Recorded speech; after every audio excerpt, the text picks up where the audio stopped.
Okay, thank you sa iyo, Brother Angel. So, tibigan ngayon kay Kaburnok para sa kanyang topic ngayong gabi. Narito. Ating Panginoong Hesukristo ang siyang nagtayo ng Iglesia ni Cristo na lumitaw sa Pilipinas. Hindi lang yan ang babaguhin niya sa Katoliko. Hindi ikaliligtas ang pananatili po sa loob ng simbahang Katoliko. Even to destroy the Bible. But the Catholics, they remove the idol wall. 1 plus 1 plus 1, paano naging iisa? Kung ang tanda ng Diyos ay Sabat, ang tanda ng Beast ay Sunday. Yan ang kahulugan nun, palpak master. Ako po si Kaburnok at ako ang inyong taga-Sony. Sa puntong ito ng ating programa, kung hindi ka pa nakasubscribe, pakiclick po ng subscribe button at ng notification bell para updated po tayo sa ating mga susunod na videos. Kaya, let's go at simulan na natin!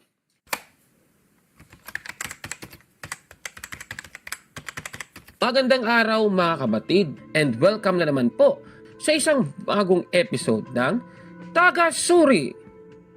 Ayon po sa Mateo 16:18, itatayo po ng ating Panginoong Jesucristo ang kanyang iglesia. Kaya nga sabi dito, itatayo ko ang aking iglesia. Ayan, nabasa po natin sa talata, no? Kaya mula po sa talatang ito, talagang si Kristo po ang nagtayo ng kanyang iglesia. Tanong, ito bang iglesia na makikita natin yung templo sentral sa Diliman? Sino ba ang nagtatag ng nasabing iglesyang ito? Iglesia ni Kristo ba na naitatag sa Pilipinas ang itinayo ng ating Panginoong Jesucristo? Suriin natin yan mga kababayan. Ayon po sa Pasugo Magazine May 2019 issue, sa page 41 sa article na isinulat ni Ervin Almedina. Itong pamagat ay grabe, no? Si Kristo ang nagtayo ng Iglesia ni Kristo sa Pilipinas. At ayon po sa article ay ganito. Sa artikulong ito ay patutunayan sa pamamagitan ng mga banal na kasulatan na si Kristo ang nagtayo ng Iglesia ni Kristo na lumitaw sa Pilipinas noong Hulyo 27, 1914. Grabe naman yan mga kababayan, ano? Talagang tahasan nilang sinasabi ng ating Panginoong Jesucristo daw ang nagtayo ng kanilang iglesia. Meron ngang video sa internet ngayon na lumabas Ayan, nakikita ninyo sa screen. Ang sabi sa thumbnail, si Kristo ang nagtayo ng Iglesia ni Kristo sa Pilipinas. At ito po ay makikita natin sa INC Radio, mga kababayan, na ito po ay noong July 24 lang na i-ere, mga kababayan. Ayan, nakikita nyo sa screen. At mula po sa INC Radio, Evangelical Mission on Air and Online na nasabing clip na ito, ihahatid po ng dalawang ministro ng Iglesia ni Cristo ni Manalo na si Christian Cruz at si Orly de Guzman ang kanilang paniniwala. Bakit ang Iglesia ni Cristo daw na naitatag sa Pilipinas ay itinayo ng ating Panginoong Jesucristo? Ano ba ang kanilang batayan? Ito, panoorin natin. Anong katunayan, kapatid na Christian, na ang ating Panginoong Hesukristo ang siyang nagtayo ng Iglesia ni Cristo na lumitaw sa Pilipinas? Pakinggan po natin ang nakasulat po dito sa Juan 10:16. Pahayag po mismo ng ating Panginoong Hesukristo. Ganito po ang ating mababasa. At mayroon akong ibang mga tupa na hindi sa kulungang ito. Sila'y kailangan din namang dalhin ko at kanilang diringgin ang aking tinig at sila'y magiging isang kawan at magkakaroon ng isang pastor. Ang binasa po natin ay hula o paon ng pahayag ng ating Panginoong Hesukristo. At dito po, may binabanggit siyang ibang mga tupa. Ang sabi niya, mayroon akong ibang mga tupa. Opo. Siyang may-ari ng tupang binabanggit niya sa hulang iyan o sa paon ng pahayag niya. Opo. At bakit ang banggit niya ay ibang mga tupa, kapatid na Christian? Ang Panginoong Hesukristo rin po ang nagpahayag. Ang sabi niya, sila'y hindi sa kulungang ito. Sa makatwid, hindi po kabilang doon sa kulungan ng mga tupa sa panahon ng Panginoong Hesukristo at ng mga apostol. Anong gagawin sa kanila ng ating Panginoong Hesukristo batay sa kanyang paunang pahayag? Ayon pa rin po sa ating Panginoong Hesukristo, at sila'y magiging isang kawan. Kaya makakabilang po sa kawan. At ang mga tupang binabanggit dyan, huwag po ninyo ipagkakamali na tumutukoy sa mga tupang hayop. Mga lingkod sila ng ating Panginoong Hesukristo na wala pa sa panahon niya noong unang siglo, Opo. kaya sila ay gagawin palang isang kawan.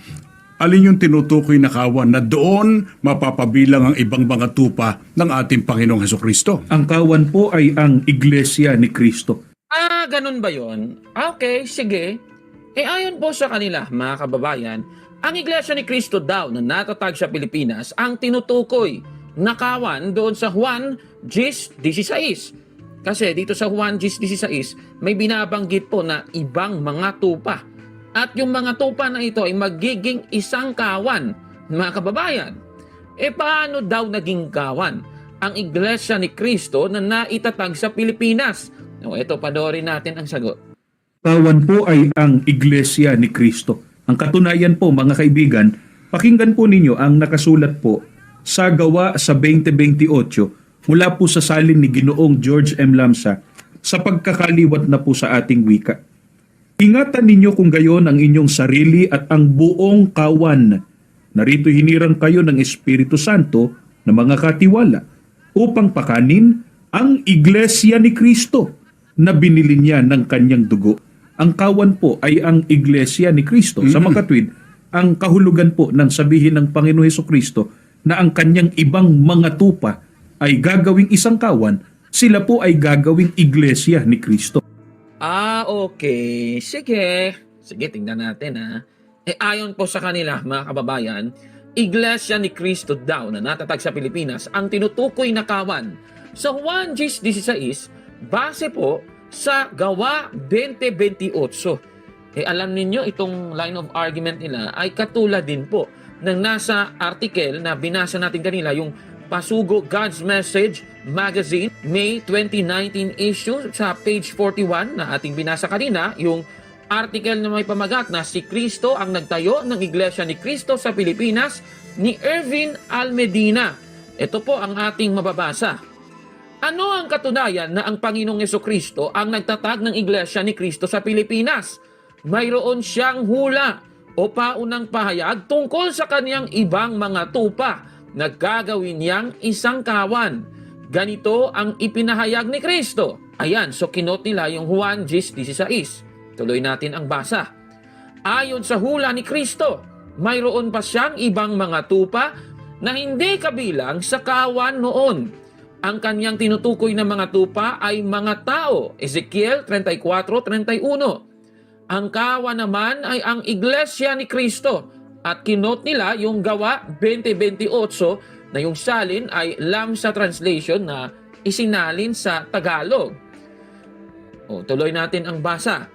Sa mga tweed, hindi pa existido noon ang ibang mga tupa o iba pang mga lingkod ni Kristo, sapagkat ayon sa hula, sa hinaharap na panahon pa sila mapapabilang sa napakagandang sa kumpanya Iglesia kasi kay Kristo. ito Ayan po ang ating binasa. So, parehas na parehas talaga yung line of argument sa video na ating napanood kanina at itong nasa Pasugo Magazine. Mula po sa argument nilang ito, tanong, totoo ba ito lahat, mga kababayan? Suriin natin. Umpisa natin yung una nilang sinabi na Iglesia ni Cristo daw na natatag sa Pilipinas, yung tinutukoy na kawan doon sa 10:16 ng Juan. Balikan natin kasi yung binasa nila 10:16 ng Juan. Yung babasahin natin 10:14 hanggang 15 at itutuloy natin sa 16. Ganito po ang sinasabi.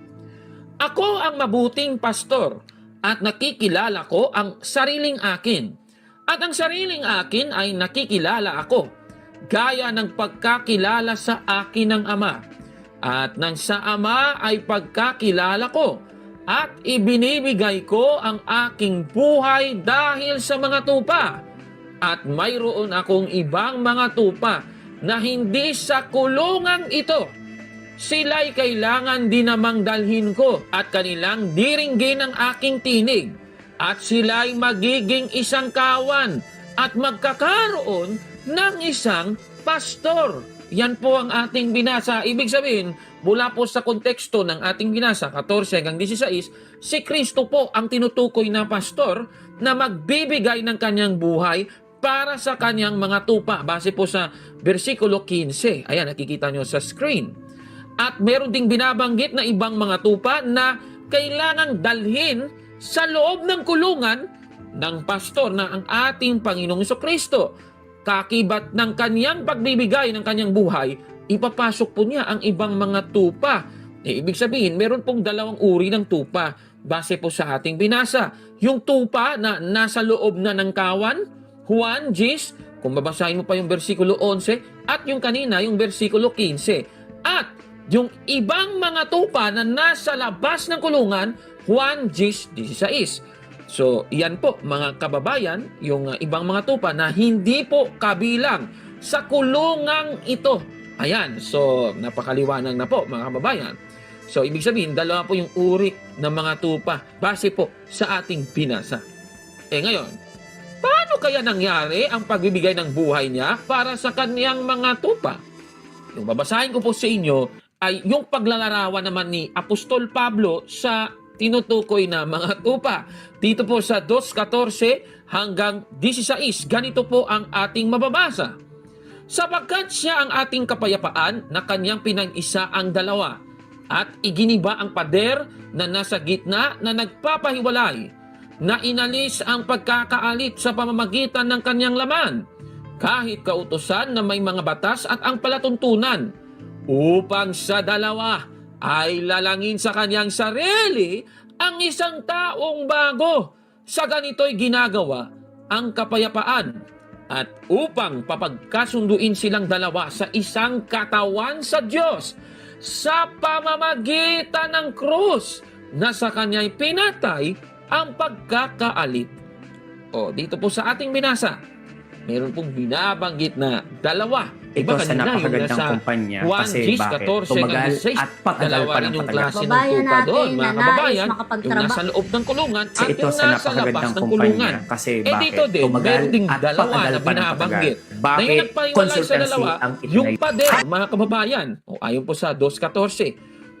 Ika nga ng King James Version pa, yung pader na tinutukoy ay middle wall of partition. Kung gagamitin natin yung pag-aaral ng Biblia, itong middle wall of partition na nahati doon sa dalawa, alam niyo ba na iyan po ay tumutukoy doon sa pader sa templo ng mga Hudyo noon. Yung nagpahiwalay sa Court of the Gentiles at Court of Israel, mga kababayan. At yan, nakikita niyo sa screen. Yan yung middle wall of partition. Ngayon, doon sa 2:15, itong mula sa dalawa, mga kababayan, lalangin daw sa kanyang sarili ang isang taong bago. Di ba, doon sa Juan 16, yung nasa labas ng kulungan ng mga tupa ay ipapasok sa loob at gagawin yung mga tupa na nasa loob na at yung tupa na mula sa labas gagawin silang isang kawan. Dito, ganun din, may gagawing isang taong bago. Paano ba nabuo ang taong bago? Sa Efeso 2:15 na mula sa dalawa na pinaghiwalay ng pader. Ayon po sa 2:16, yan po ay sa pamamagitan ng krus na sa kaniyang pinatay ang pagkakaalit. Ibig sabihin, mga kababayan, namatay si Kristo sa krus. At dahil doon, napag-isa po yung dalawa. Kagaya din pala yan ng nangyari sa Juan 16, mga kababayan. Ano ba itong taong bago kasi na ipinagkasundo sa pamamagitan ng krus? Basahin natin yung 5:25 ng Efeso. Ganito po ang ating mababasa. Mga lalaki, ibigin ninyo ang inyong asawa, gaya naman ni Kristo na umibig sa iglesia at ibinigay ang kanyang sarili dahil sa kanya. Napakaliwanag, mga kababayan. Ibinigay pala ni Kristo ang kanyang sarili para sa kanyang iglesia. Ibig sabihin, ang iglesia pala na itinayo ni Kristo, ang tinutukoy na taong bago na ipinagkasundo sa pamamagitan ng krus. Mga kababayan, ano ba yung ibig sabihin ng dalawa doon sa Efeso 2:14 na pinag-isa ng ating Panginoong Jesucristo, naging taong bago na siyang ang ating iglesia? na siyang iglesia na itinayo ng ating Panginoong Jesucristo. Ngayon, ang gagawin natin, itataas natin. Sa versikulo 11, meron pong binabanggit na mga hintil sa laman. Noong una, may hintil sa laman. At meron ding binabanggit na mga hindi kabilang sa bansa ng Israel. Alam naman natin kung ano yun. Di mga hintil, ano ba yung mga kabilang naman sa bansa ng Israel? Di ba mga Hudyo? So, ibig sabihin, yung dalawa na binabanggit sa Efeso 2.15 ay mga hentil at mga Hudyo. Kaya nga sasalin na contemporary English version ang sinasabi, He even brought Jews and Gentiles together as though we were only one person. Klarong-klaro mga kababayan. Ibig sabihin, yung pinag-isa yung Hudyo at yung Hentil. Yan po mga kababayan. Na-resolve na natin yung nasa Efeso. Puntahan naman natin ngayon yung nasa Juan 16 mga kababayan. Tanong, sino ba ang tinutukoy na mga tupa doon sa Juan 15 hanggang 16? Palikan natin yung 16. Alam naman natin, yung ibang mga tupa, sila po ay hindi sa kulungang ito. Parang parallel doon sa Efeso 2:14 hanggang 15. Yung mga hentil na hindi kabilang sa bayan ng Israel, na kung ikukumpara natin dito, yung kulungan, yun yung Israel, yung bayang Israel. Ipapasok ngayon sila doon sa bayang Israel. Lumalabas yung ibang mga tupa, ano ba yun? Sila yung mga hentil. Katunayan, diringgin daw nila ang tinig ng ating Panginoong Jesucristo. Saan ba natin mababasa na yung mga hintil, dinirinig ang tinig ng ating Panginoong Jesucristo? Juan 7:35. Ganito po ang ating mababasa. Ang mga Hudyo nga'y nangagsangusapan. Saan paroroon ang taong ito na hindi natin siya masusumpungan?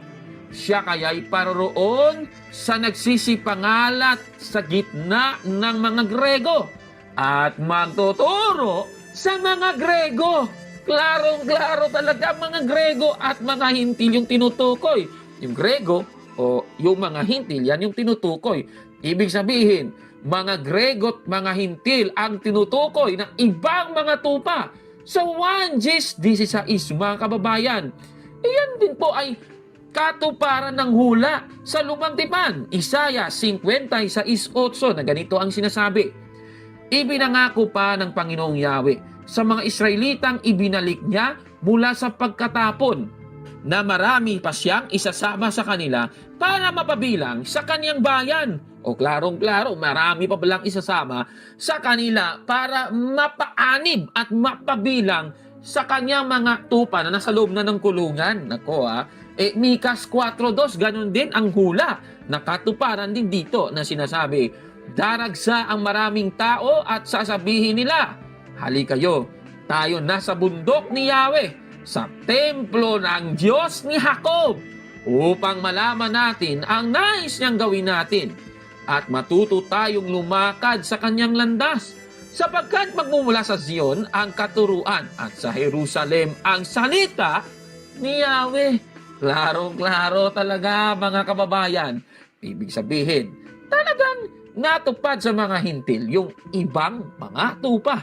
Tanong, susunod na tanong, ano ba ang tinutukoy na isang kawan dito sa Juan 16, yung nasa loob na ng kulungan at yung mga nasa labas ng kulungan na ipapasok ni Kristo sa loob, sila'y magiging isang kawan. Ano ba yung ibig sabihin ng kawan? Ang kawan na ito ay nabuo pagkatapos pumasok ng mga tupa na dati ay hindi kabilang sa kulungan mga kapatid. At yan, napakaliwanag. Kung iglesia ni Kristo na natatag sa Pilipinas, ang kawan na ito, dapat maraming mga Hudyo ang nasa kanilang iglesia. Hindi naman mga kababayan Pero hindi tayo tutol na ang kawan na ito ay tumutukoy sa iglesia na itinayo ng ating Panginoong Jesucristo. Hindi tayo tutol doon. Pero tanong, anong kawan na siyang iglesia ba ang tinutukoy ng nasa Juan 10:16?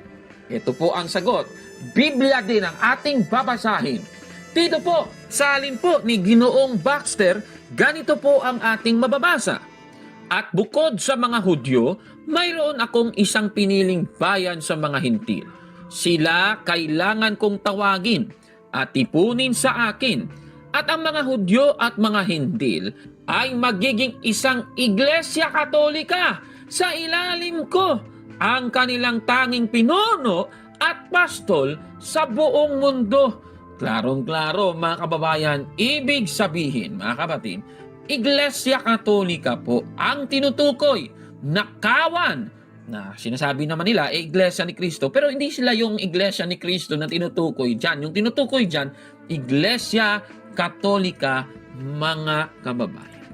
Alam naman natin, kahit nga sila aminado, hindi sila nagsasabi na sila ang tunay na iglesia na itinayo ng ating Panginoong Jesucristo. Hindi nga sila yung tunay na iglesia Ayon po sa Pasugo, God's Message Magazine, August 2019 issue sa page 41, ganito yung mababasa natin, ano? Does the Iglesia ni Cristo merely claim that it is the true church?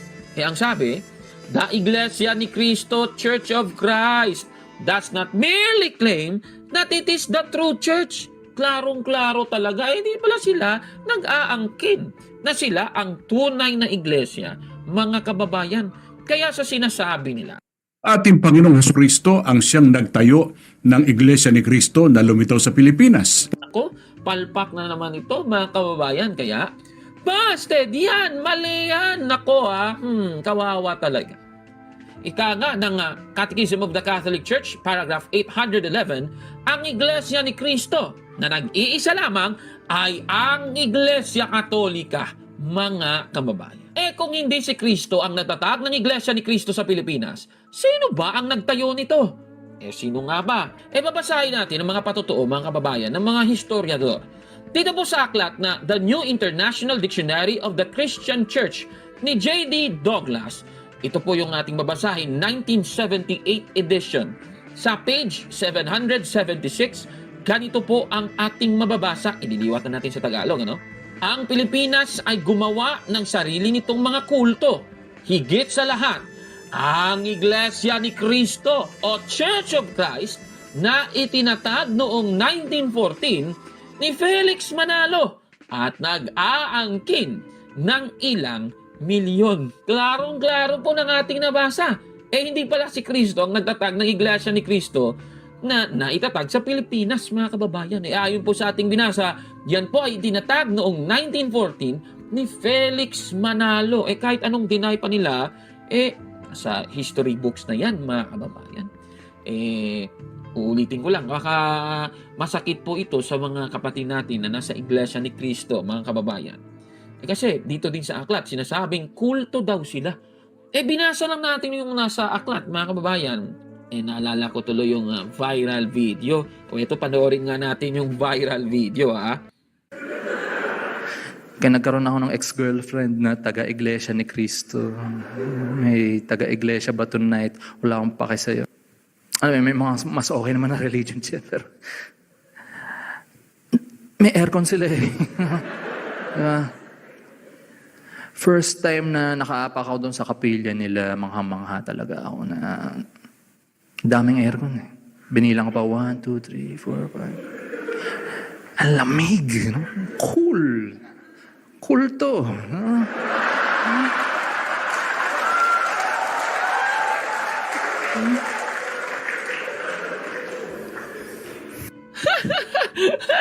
Grabe naman yan. Kung marami palang aircon sa kapilya, cool na sila. Cool to na kagad. Nako naman, grabe namang pangungutya yan, mga kababayan. Ano? No comment na lang po ako dyan, mga kapatid. Dahil na-debunk na natin ang kanilang claim, ano bang masasabi ninyo sa ating episode ngayon? Paki-comment po sa baba ng inyong masasabi. At kung like mo ang video na ito, paki-smash ng like button at mag-subscribe sa ating YouTube channel. Taga-sorry! Kaya, huwag maniwala sa sabi-sabi. Check muna kung fact nga talaga. Hanggang sa susunod na episode. Ako po si Kaborno at ako ang inyong taga-sorry!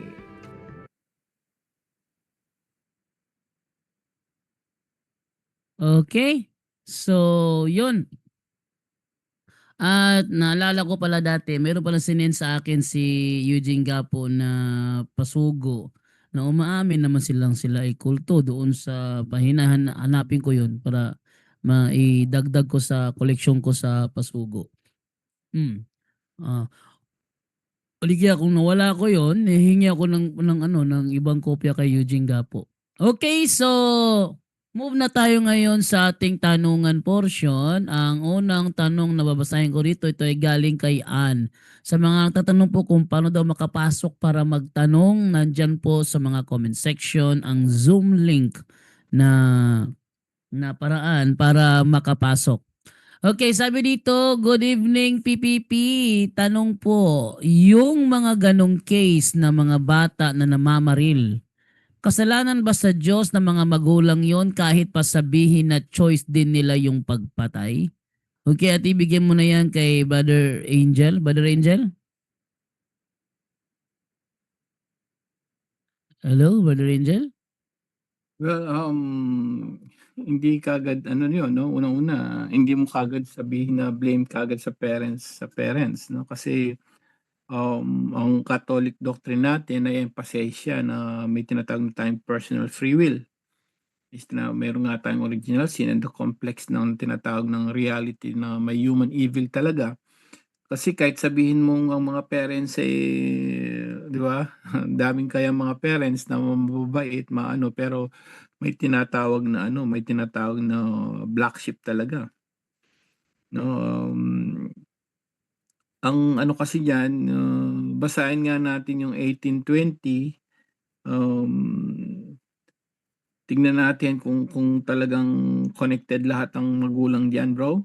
Ezekiel 18:20, bro. Pakitingnan mo nga. Ezekiel 18:20. Okay, so ating silipin dito ha.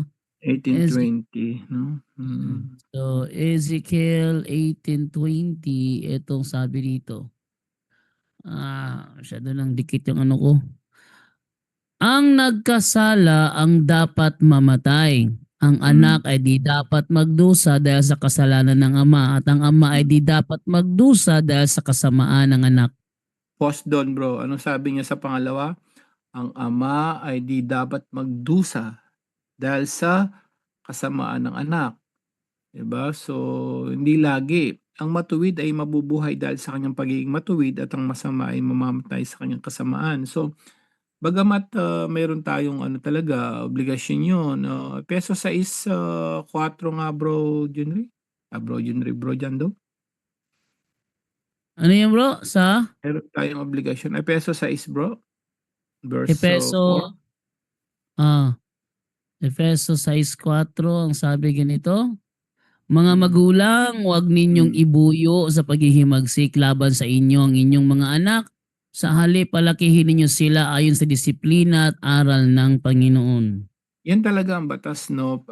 Pero malaking tulong yan talaga. Kaya nga kanina sinabi ko rin sa sinabi ko rin sa ebanghelyo, inano ko rin yan na bago mag-ebanghelyo, sabi ko, 'di ba, ang aga ng mamamatay ng tao ngayon, pati bata. No, at may na ba 'yon? No, of course, kasi ang tawag diyan age of reason pwede na silang maimpyerno diyan. So ang tanong kasi, pwede bang yan sa magulang? Hindi lagi. Kagaya ng binasa natin sa Ezekiel, hindi mo pwedeng ihatang sa magulang yung kasalanan ng bata kasi nga meron pong free will. No, of course, meron tayong tinatawag na domestic church talaga. Obligasyon niya, no, Efeso 6:4. Domestic church yan, sabi, palaki ninyo sila ayon sa disiplina at aral ng Panginoon. Malaking bagay talaga yan. Pero, hindi lahat talaga kahit nga ikaw kahit ikaw magulang, sister, brother, o sister na nagtatanong, Ana, kahit ano sabihin mo sa mo, bigyan mo ng yan, no? Minsan may ganung matigas ang ulo talaga. Yung personal free will ba? Kasi may mga taong gano'n, may bata, gano'n, kahit minsan yung mo, no? So, hindi kahit anong gawin mo, ibigay mo man, mo, lagi silang idaan mo sa pagdarasal, isama mo sa pagdarasal, sa pagsisimba. Minsan may mga taong gano'n, ayaw sumunod Ano yung mga bata.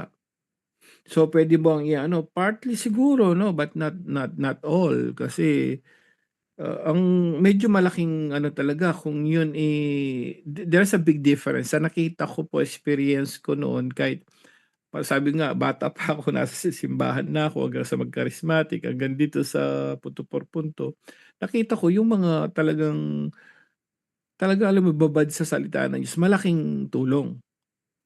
But meron pa ring chance na dahil sa free will ng bata, ng tao, mas gusto niya doon sa mas malakas ang impluwensya ng demonyo, ng evil spirit sa kanya, walang magagawa yon. So, not necessarily, part meron, lalo na kung may negligence na tinatawag eh. Tawag doon sin of omission, may pagkukulang siya, pwede rin. Pero kung wala naman siyang pagkukulang, wala naman siyang ginagawang masama, katulad nun, may problema rin yung tatay pala nun, alam niyo, sa mga hindi nakakaalam. Sa custom pala yung tatay nun, may baril. Di ba? So, yung tatay ng mga ganyan, yung isa naman, auntie niya yata yung may baril eh. So, there is an influence. No? Yung mga baril-baril, ba't mo pinapakita at bakit mo inaano kung saan nakatago yan? Dapat tago mo na hindi nila nakikita. May negligence. But not necessarily the whole things is kailangan mong iatang sa magulang. Remember Ezekiel 18:20, sabi doon kanina, ano yun, hindi mo pwedeng iatang. Ezekiel 18:20, yung kasalanan ng anak sa ama o sa magulang din. Ganon din sa magulang, no? Hindi kasalanan yung kasalanan ng magulang hindi pwedeng iano kaagad sa anak yon. Kaya kung sino nagkasala, siya lang talaga. Anong ibig sabihin nun? May free will, kapatid. Sa lahat ng nakikinig, may free will yan. May partly lang, because domestic church, sabi sa 6:4 ng Epeso, malaking bagay po talaga. Sa mga nakikinig, napakalaking bagay, ilapit mo ang anak mo sa Panginoon. Kaya nga mayroon din kasabihan, mas maganda ang anak mo ay imbis na turuan mo paano maging successful, maging sikat, di ba? Yun ang ng mundo eh. Sana ituro mo sa kanya kung paano maging santo, paano maging banal, hanggang sa paglaking yan, dadalhin yan. Sigurado yun, hindi yun papatay. Sigurado yun. Yun po kapatid, Bro Jando. Okay, so dito meron ditong gustong pumasok si Bedhong Abistano pero hindi siya marunong. Bedhong Abistano, kung hindi ka marunong, try kita tawagan bro ha. Mag-message ako sa iyo at mag-reply ka lang, okay? Okay, so mag-thumbs up ako. Yan, thumbs up ako sa iyo sa Messenger mo. At mamaya, kung natanggap mo na yan, mag-ano ka lang, ano tawag dito? Mag-reply ka lang dyan, kahit ano i-reply mo, para matawagan kita. Okay ba sa'yo? Kasi di ko alam kung makakatanggap ka ng call eh. Makatanggap ka ng call, open ko yung linya ko.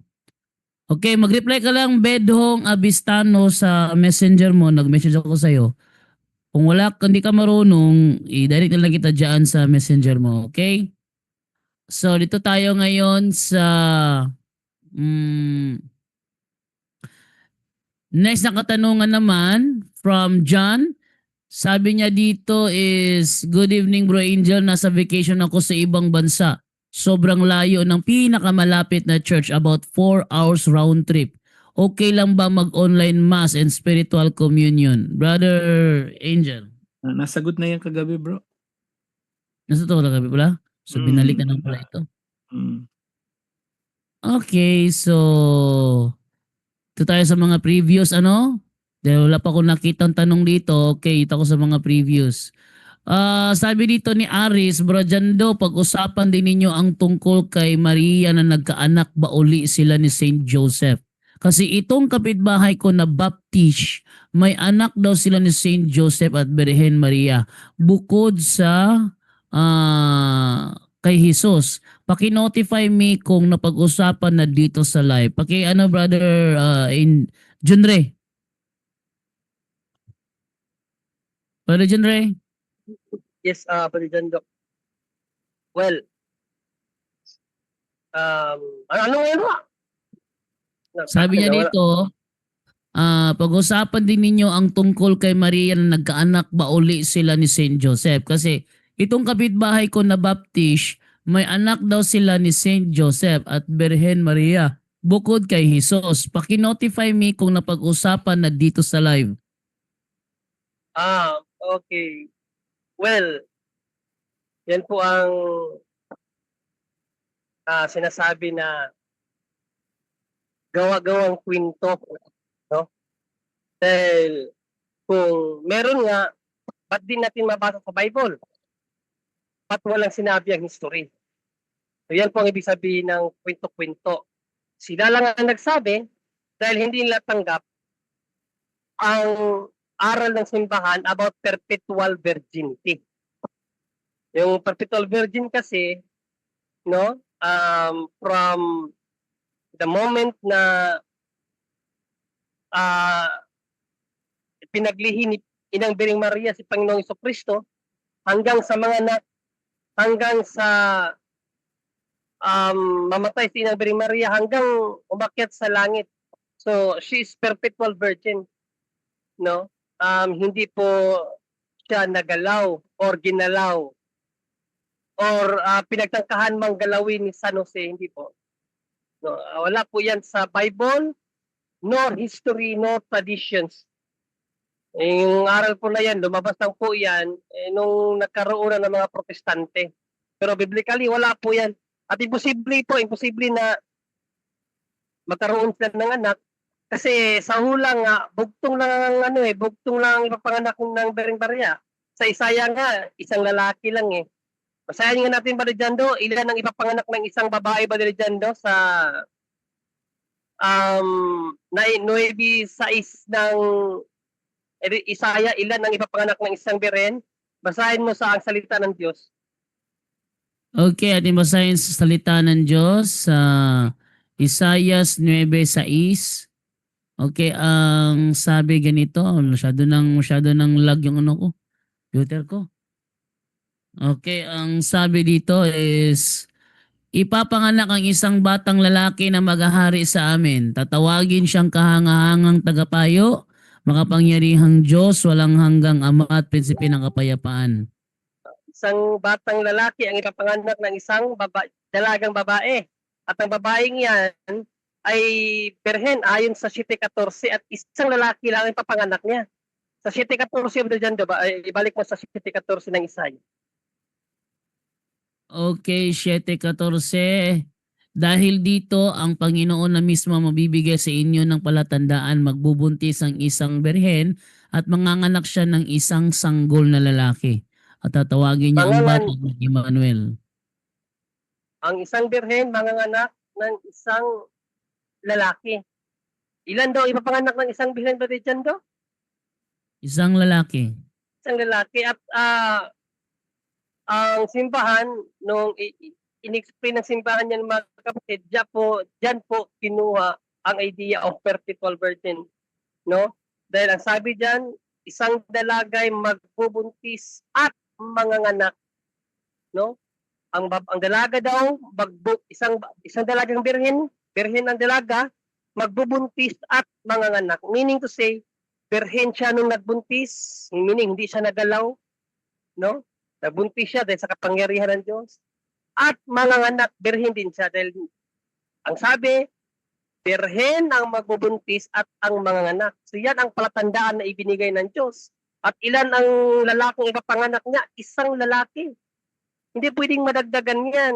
Dahil sa Zechariah 12:10, buktong lang ang lalaki na ipapanganak na yan. Basahin natin ba rin ang Zechariah 12:10.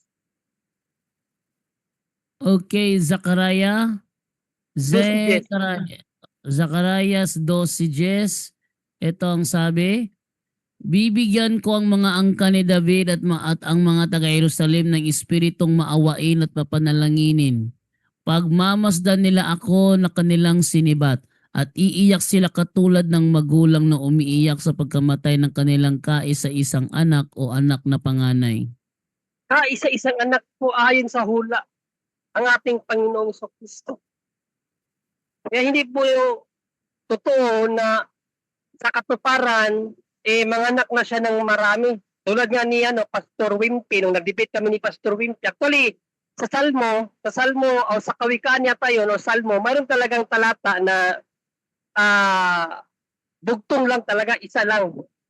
No? Yun nga ang ipapanganak, isa lang talaga yan. May isang talata pa, nakalimutan ko lang kung saan sa awit ba yun o Salmo. Ginamit ko yun kay Pastor Wimpy, no, na yun nga, namatay na nung debate namin about perpetual virginity of Mary. Nung ginamit ko yun, sangayon ka ba, Pastor Wimpy, na sa hula, bugtong na anak lang ang isisilang? Sabi niya, oo, sangayon. Tinanong ko siya, bakit sa katuparan marami ng anak para sa'yo? Ang sagot ni Pastor Wimpy sa akin noon, iba kasi yung hula, iba yung katuparan. Ano eh. No? So kung titingnan lang natin ang katuparan, hindi maaari na mga anak ng Birheng Maria. Lalong-lalo na sa Ezekiel, yung Ezekiel 44:2, no, na sa pintuang walang ibang daraan sa pintuang ito dahil ang Panginoong si Yahweh ang dumaan. Ang interpretasyon ng mga church fathers doon, si Inang Birheng Maria yon, na wala ng daraan pa na sa sinapupunan ni Inang Birheng Maria o sa puwerta ni Inang Birheng Maria dahil dinaanan na yun ng Panginoon. Yan ang interpretasyon ng mga church fathers natin. So, hindi po totoo na may anak si Inang Birheng Maria kaysa na iba, no? Lalong-lalo na kung aralin nating maigi yung tinatawag na the vows of Mary, no? Yung the vows of Mary, yung usapan nila sa anghel, yung sinabi ni Inang Birheng Maria na paano mangyayari? Hindi ko nakakilala ng mga lalaki, no? Ba't niya sinabi yung ganun? Betrothed na siya kay San Jose. Bakit na sinabing wala siya nakilalang lalaki? I don't know any man. Betrothed na siya, ikakasal na siya kay San Jose. Ba't niya sinabing ganun? So, ang Jewish culture pala, pag sinabi mong wala kang karelasyon na lalaki o kakilalang lalaki, ang ibig pala sabihin nun, ibinigay mo na yung buhay mo sa Diyos. Yan po ang the vows of Mary. The vows of Diyos yan. Pag sinabi nila yun, meaning, hindi na nila pwedeng ibigay ang kanilang sarili sa ibang lalaki dahil para sa Diyos na ang kanilang sarili. Kung sabaga sa panahon natin ngayon, mga madre ba, yan po ang ibig sabihin po nung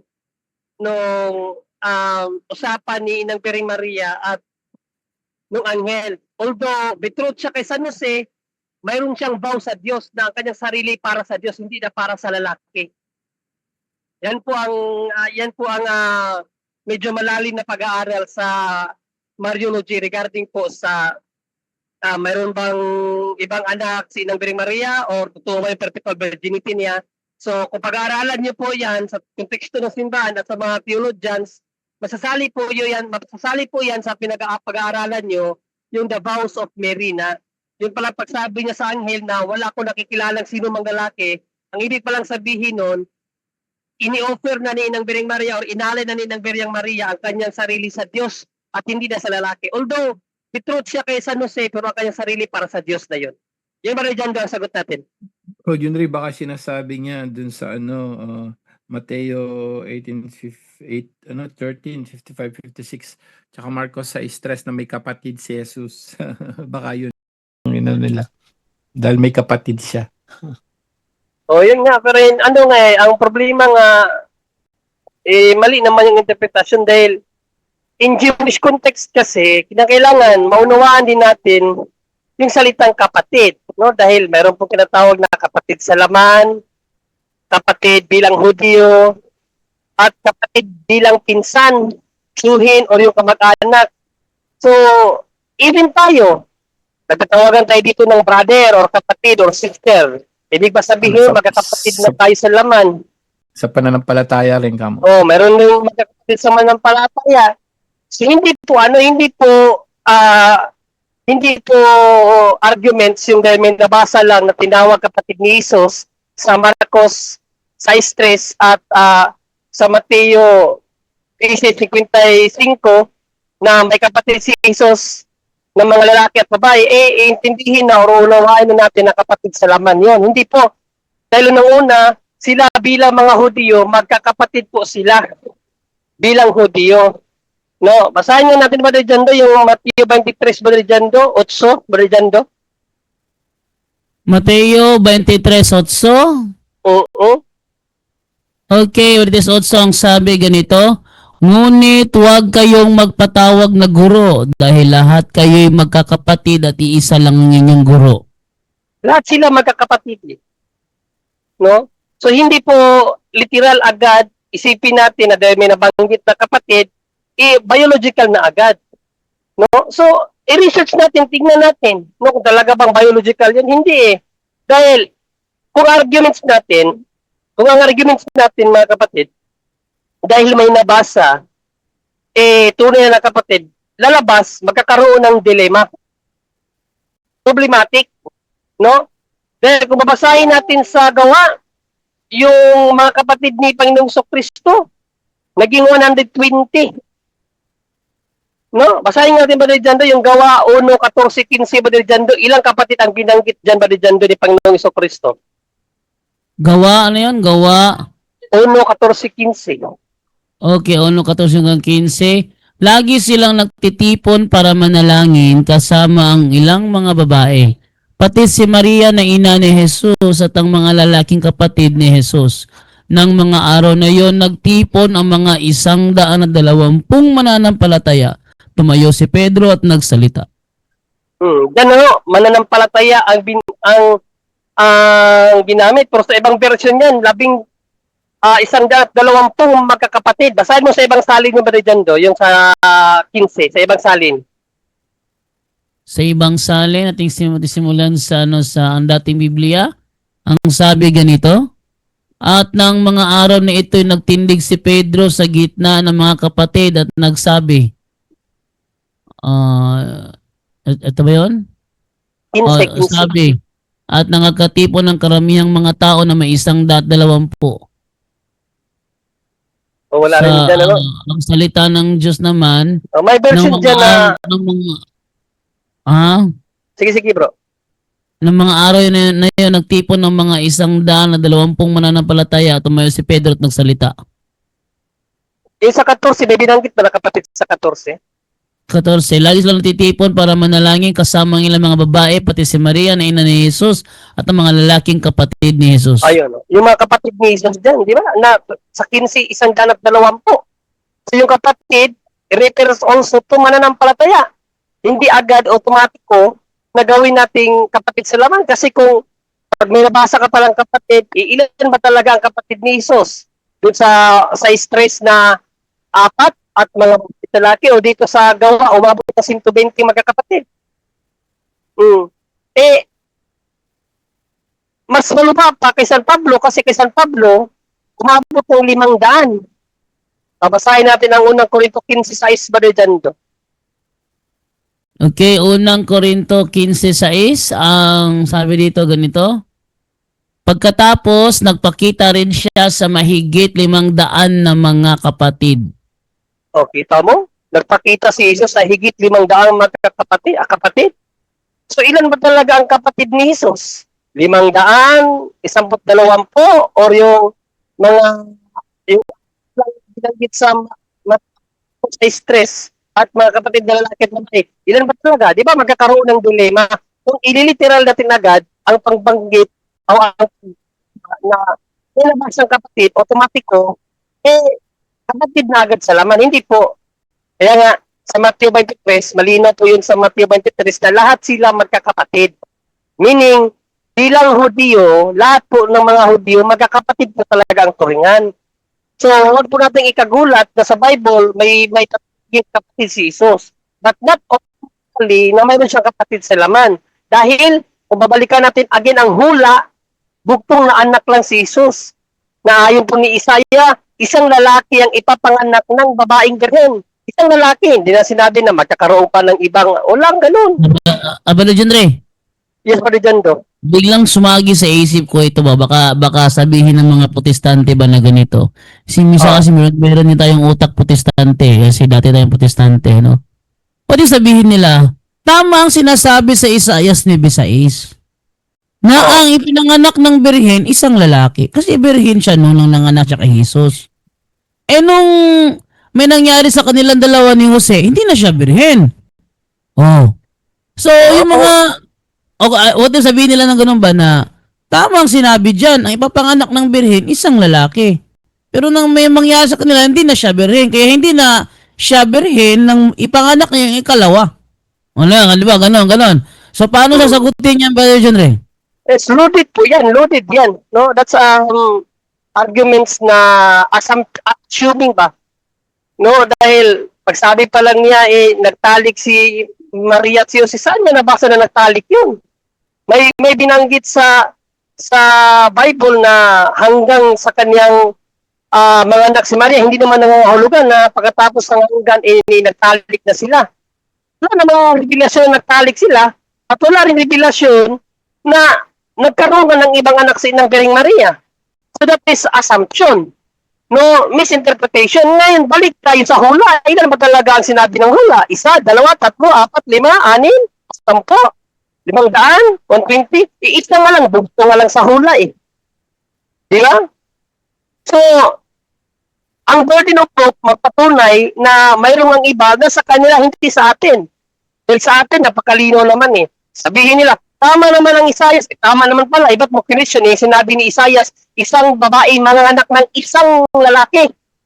Yun na nga ba, baka i-assume nila ba na baka i-assume nila ba na nung nanganak siya sa pangalawa, hindi na siya birhen noon. Kaya tamang hula, sa birhen siya, isa lang talaga pinanganak niya. Pero nung hindi na siya birhen, hindi rin papasa yun dahil isang lalaki. Ang daming lalaking binabanggit na kapatid eh. Wait lang nga. Bagsak What na if yun. lang ba? What if lang? Sabihin nila ganito ba na tama ang Isaias 9:6, sa birhen siya ay pinanganak niya lalaki isa. Pero nung may nangyari, kasi mag-a-assume sila fallacy of presumption Kung dahil sa may nangyari, Dumami. nanganak siya sa, di ba, manganak siya pangalawa. May nangyari, ibig sabihin, hindi na siya birhen nun. Hindi na sinama yun ng panganganak niya na hindi na siya birhen. O di ba ganun ba? May mga, kasi may Sabi, kaya sabi lalabang natin utak dyan, protestante natin the burden of proof ay nasa kanila. Kaya, galing. The burden of proof nasa kanila is tayo, nag-base lang tayo according to the Bible. Ang sinabi ng Bible, isa lang yung iba panganak. Sabi nila, 2. O saan mo nabasa na may iba siyang anak? Isang Saan mo lalaki nabasa na lang. mayroon? Saan mo mabasa sa Bible na mayroon nagtalik si ng Biring Maria at sa Lere? According to the Bible tayo. Ano bang sabi ng Bible? Kung sabi nila, tama si Isaiah, diba nila minamali? Ang sabi ni Isaiah, isa lang. Pag sinabi nila, nung birhen pa siya, hindi naman sinabi na hanggang birhen lang Ang sinabi dyan, birhen na babae, mga anak, at magbubuntis at mga anak. So, ibig sabihin, birhen siya nung nagbuntis. Nung nanganak siya, birhen pa rin. Brother John Ray, ang sabi nga ni Edgar Logan sa mga nag-a-assume dyan na protestanteng may nangyari, huwag kayo mag-assume, wala naman kayo doon. Wala naman kayo doon. Kung mayroon man nakapansin yung mga apostol. Malinaw pa rin dyan basahin mo yung Juan 25:26. 1:25:26. 19:25:26 ng Juan. 1:20. 19:25:26. 19. 1:19. 25:26 ang sabi ganito, nakatayo malapit sa krus ni Jesus ang kanyang ina, ang kapatid ng kanyang ina, si Maria na asawa ni Cleopas, at si Maria na taga Magdala. 26. Nang makita ni Jesus ang kanyang ina na nakatayo roon, katabi ng minamahal niyang tagasunod, sinabi niya, babae, ituring mo siyang anak. Alam niyo mga kapatid, sa tradisyon ng mga Hudyo, utos mismo ng Diyos, hindi pwede na yung balo, kasi dyan, balo na sila ng Biring Maria kasi mamamatay na sa Panginoon Kristo, hindi pwede na yung balo na babae ibibigay sa ibang Habilin sa ibang tao. Ibang tao. That is, ano po yan, kasalanan po yan sa Diyos. Yung Kasi, asawa nga Yung asawa nga, bigay nga sa kapatid yung asawa, nanay pa kaya. Kasi hindi yan pwede sa kanilang law. Against yan sa batas nila dahil ang kalugod-lugod kay Yahweh, ang mag-alaga dapat sa isang byuda ay isang kamag-anak, either apo, kung mayroon ka precisos, or kamag-anak. Yan po ang nasa sa batas ng mga Hudyo. Say nga din sa unang Timoteo ba din dyan, Do? Unang Timoteo. Yung talata yun, nakalimutan ko tuloy sa 4 ba yun o 5? Tika lang ha. I-try mo nga ang unang Timoteo 5 ba yun? 5:8? 5:8? I-try mo nga ba din dyan, Do? Ang sino mang hindi kumakalinga sa sariling kamag-anak, lalo na sa sariling pamilya, ay tumatalikod sa pananampalataya at masahol pa sa mga hindi Basahin mo sa nananampalataya. magandang balita, bro. Magandang balita, ang sino mang hindi kumakalinga sa kanyang mga kamag-anak, lalo na sa mga kabilang sa kanyang pamilya, ay tumalikod na sa pananampalataya at mas masama pa kaysa sa isang di mananampalataya. Kita mo yan? Di ba? So parang nilabag ni Panginoong Jesucristo ang sarili niyang batas. Na dapat ang gumalinga pala, sa pamilya. Isang pamilya. Meron pa dyan ba dyan yung sa balo talaga? Idirekta mo nga yun, bro. Patuloy mo lang pagbasa, bro. Okay, 9. Ang biyudang dapat isama sa listahan ng tutulungan ay yaong di bababa sa 60 taong gulang, naging tapat sa kanyang asawa. Patuloy. Tuloy pa rin. Sabi naman dito, kilala sa paggawa ng kabutihan, nagpalaki ng maayos sa kanyang mga anak, magiliw tumanggap ng nakikituloy sa kanyang tahanan, naglingkod ng may kababaang loob sa mga hinirang ng Diyos, tumulong sa mga nangangailangan at inialay ang sarili sa paggawa ng mabuti. Patuloy pa, bro. Patuloy pa. Tuloy pa. Okay, wag mong isasama sa listahan ng mga nakababatang byuda sapagkat kapag nag-alab ang kanilang pagnanasa, mapapalayo sila kay Kristo at mag-aasawang muli. Patuloy pa. Tuloy. Sa gayon, nagkakasala sila dahil sa hindi pagtupad ng una nilang pangako kay Kristo. Sige pa, bro. Mayroon akong inantay na talata. Patuloy lang, bro. Bukod dito, sila ay nagiging tamad at nag-aaksaya ng panahon sa pangangapit bahay at sila ay nagiging tsismosa. Mahihilig makialam sa buhay ng may buhay at nagsasalita ng mga bagay na hindi nila dapat sabihin. Kaya para sa akin, mabuti pang sila'y mag-asawang muli, magkaanak at mag-asikaso ng tahanan upang ang ating kaaway ay hindi magkaroon ng dahilan upang mapintasan tayo sapagkat may ilan ng biyudang sumunod kay Satanas.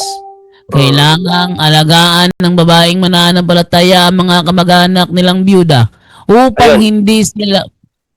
Yan ba dyan, Do? Yan. Sige, side mo yan. Yan yung inantay ko. Upang hindi sila maging pabigat sa iglesia. Sa gayon, ang aalagaan ng iglesia ay yaon lamang mga biyudang walang ibang maaasahan sa buhay. Napakalinaw naman dyan na kinakailangan ang byuda alagaan ng kamag-anak dapat no? At in context sa iglesia, kasi pamilya na tayo ng iglesia na, pero sa batas ng mga Hudyo dyan, ang mag-aalaga sa byuda yung kamag-anak. Kasi nga, against sa batas ni Yahweh. So, hindi po pwede yung sinasabi nila na mayroong ibang anak si Maria. Kasi kung meron pa, bakit ibinigay siya ni Panginoong Jesucristo kay John? Di ba? Sa batas nila, need na ang mag-alaga sa byuda, isang kamag-anak or anak mismo. May talata dyan na apo Apo, anak or kamag-anak ang mag-alaga dapat sa isang byuda. Kasi sabi ni Paul, hindi kinalulugdan ng Diyos yung pabayaan ng isang byuda. So yan po ang aral ng Diyos pagdating sa mga biyuda, hindi pwede ibilin sa ibang tao kung hindi pala pwede sa Diyos yan. Bakit ibinili ni Panginoong Jesucristo ang kanyang ina sa kanyang alagad? So parang si Panginoong Jesucristo na ang naglabag sa kanyang sariling batas. Di ba? So, hindi po totoo yun mga kapatid na mayroong ibang anak ng Birheng Maria kay San Jose. Wala po yun. Wala yan sa Bible, wala yan sa tradisyon, wala din yan sa history. Nasaan po yan? Nasa utak lang ng mga protestante. Kasi protestante nga teaching kasi ng simbahan, perpetual virgin. Protestante sila, from the word protestant, nagpuprotesta sa aral natin, kaya mayroon silang idea. Ay hindi, nagkaroon sila ng anak at nagtalik sila ni Jose, question saan niya nabasa. Yan ang problema nila. So the burden of ay nasa kanila, wala sa atin. Kasi sa atin, pinahayag lang natin anong sinabi ni Propeta Isaias. Isang babae, maglilihi at manganganak ng isang lalaki.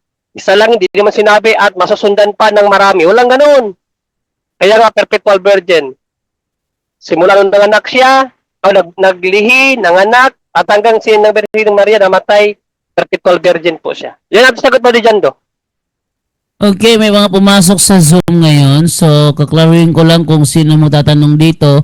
Kasi wala namang nag-raisan. Itong si Refa Kalilid Diaz, magtatanong ba ito? Ha? Ito si Refa Kalilid Diaz. Paki-unmute nga kung magtatanong. Hello? Mr. Diaz, magtatanong ka ba? Kung magtatanong ka bro, is sabihin mo lang na oo. O hindi, sabihin mo lang na hindi. Hello? Tatanong ka bro? Hindi bro, hindi bro, nakisali lang sa sa Okay. So, kinaklaro ko lang naman. Okay. Hindi po ako bro. Kasi, hindi klaro. Blur talaga yung mata ko. Blur. Bro, may sa kabag sa simbahan tayo. May naka-live yan, bro. Nandyan naman si Aris. Baka matatanong si Aris. Aris, tatanong ka Aris? Pag magtanong ka, lang ha, tinanong ko lang ha. Tanong ka bro? Tanong ka? Unmute nga kung tatanong ka. Hello? Yes po, magandang gabi. Tatanong ka bro? Ano lang po, ano lang ako ng concern ko about sa mga dati kong kasamang born again na na pumapasok na rin sila sa politics na nagbibigay na rin sila ng side nila sa sa regarding sa impeachment. Yun pala ang nila, hindi pala kala ko. Anong gusto mong sabihin sa kanila bro? Ayun lang po, Huwag makialam. Dati nasa born again ako, sinasabi nila na na bakit tayo nanghihimasok sa sa politika. But now, sila mismo na pumapasok na rin sa politika. Sige. Akala ko tatanong ka.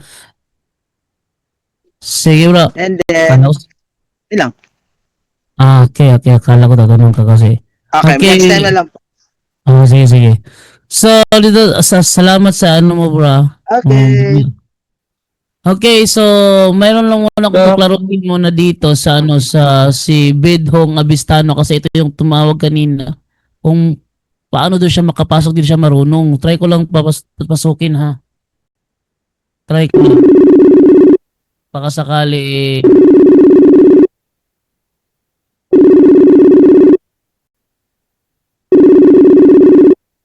si Bidhong Abistano.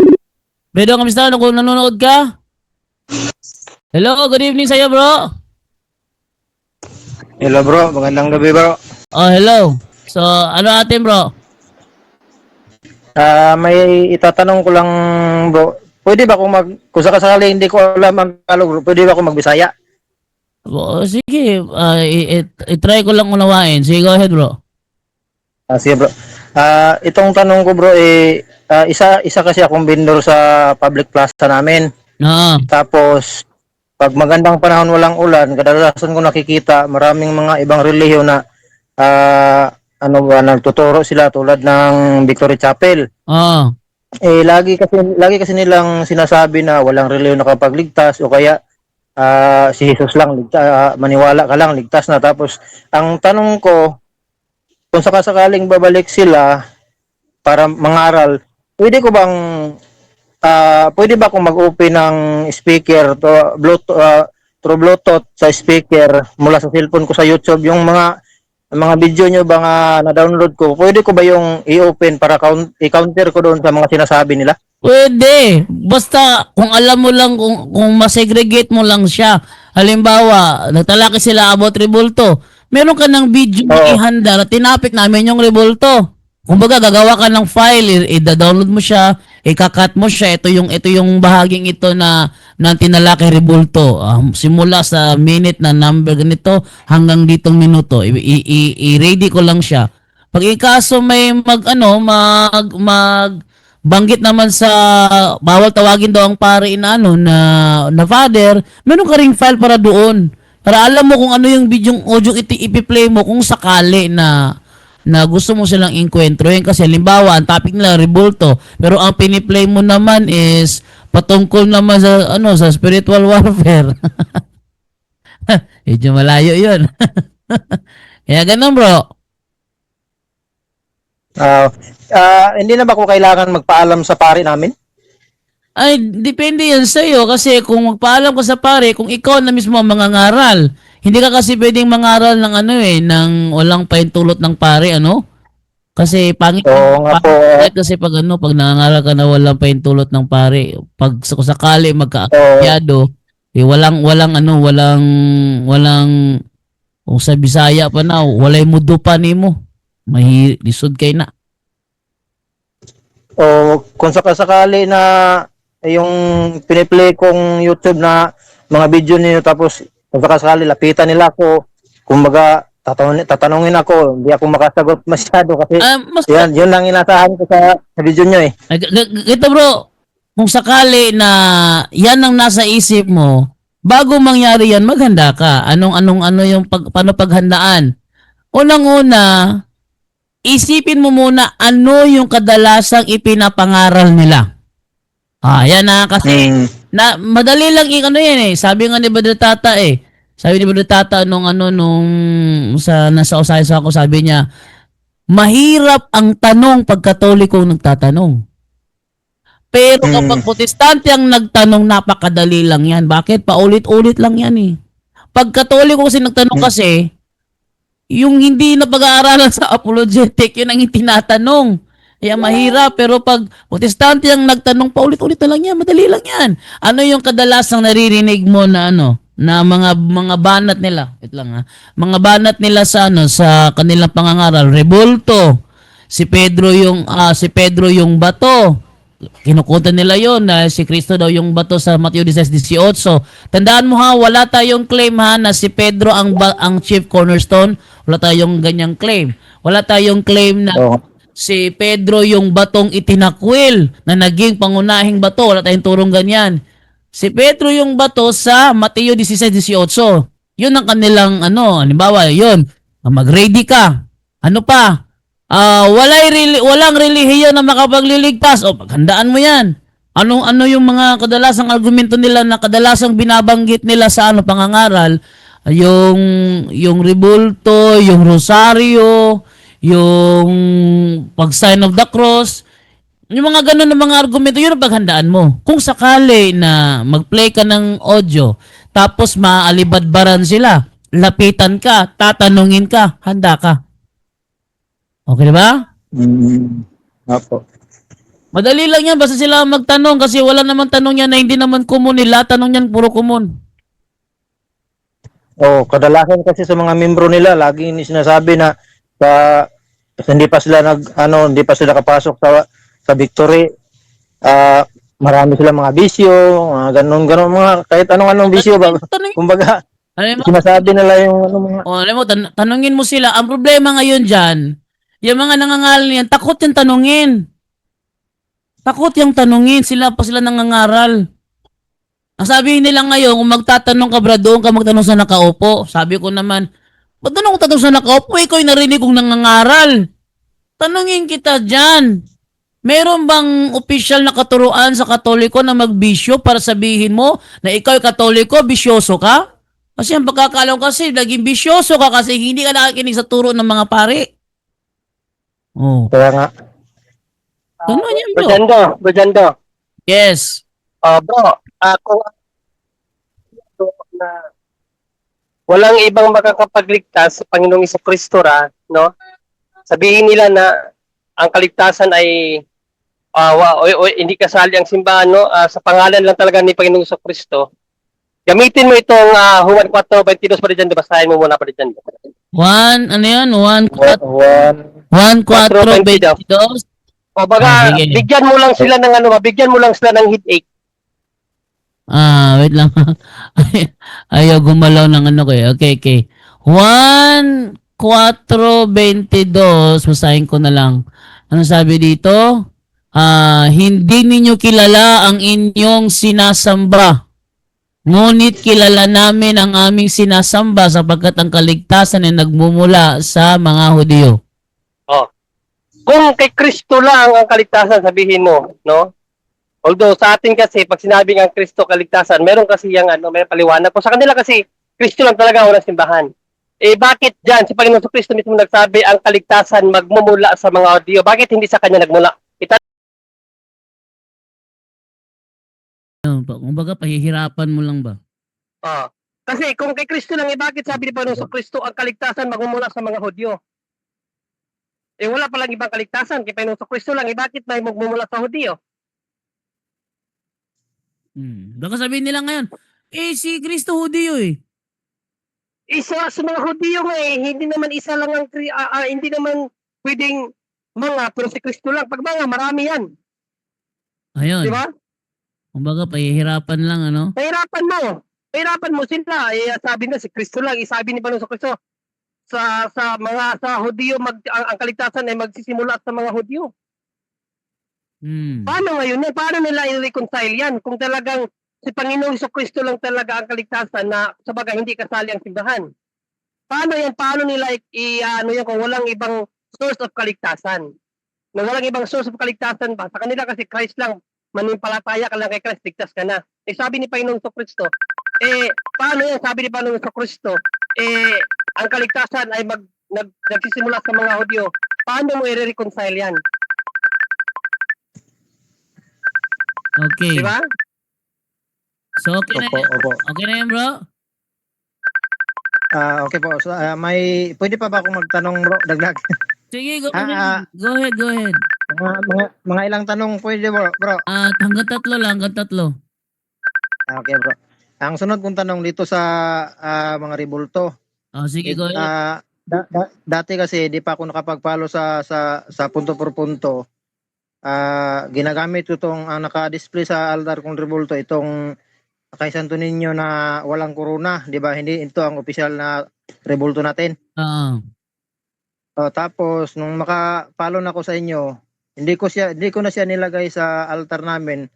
Dito ko na siya ipinatong sa ibabaw ng rep namin. Dati nagtanong na ako sa pari namin dito kung pwede ko anong gagawin ko. Sabi niya, i-surrender ko daw doon sa kumbento. Kaya lang medyo na ako ng oras, di ko siya na surrender. Ang tanong ko, kahit hindi ko siya ginagamit ngayon, pwede pa rin ba nating sabihin na yung halimbawa ang gamitin kong term is malas. Pwede ko pa rin bang sabihin na ang malas ay nandito pa rin sa bayan namin, kasi ngayon kahit may negosyo ako parang lubog pa rin ako sa utang dahil sa kumbaga parang natandaan ko yung sinabi ni Brother Sherin Pakot ba na pag mayroon kang ginagawa na hindi inline dun sa turo ni Kristo, para kang nagsalod og tubig ba nga buslot ang imong gisaluran, wala bitaw grasya nga murag mo awas ra bitaw ana bitaw ang sitwasyon. So yun tanong mo. Pwede ba